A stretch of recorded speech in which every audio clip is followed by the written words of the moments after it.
बेळगाव शहरातील मध्यवर्ती बस स्थानकात एका महिलेने लहान मुलाच्या माध्यमातून प्रवाशांचा बॅग चोरण्याचा प्रयत्न केल्याची घटना समोर आली असून पोलिसांनी तिला ताब्यात घेतले आहे। मिळालेल्या माहितीनुसार एका प्रवाशी आपला बॅग ठेवून शौचालयात गेला असता एका महिलेने तिच्यासोबत असलेल्या छोट्या बालकाकडून तो बॅग उचलण्याचा प्रयत्न केला आहे। हा प्रकार येथे उपस्थित असलेल्या इतर प्रवाशांच्या लक्षात आला। त्यानंतर प्रवाशांनी तात्काळ पोलिसांना माहिती दिली। पोलिसांनी घटनास्थळी पोहोचून संबंधित महिलेला ताब्यात घेतले। मात्र आपण कोणताही गुन्हा केलेला नाही असा दावा त्या महिलेने पोलिसांसमोर केला आहे।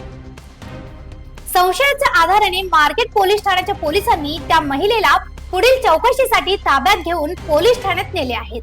ही घटना मार्केट पोलीस ठाण्याच्या हद्दीत घडली आहे। अशा आणखीन अपडेटसाठी फॉलो करा व्हॉइस ऑफ बेंगुरामला।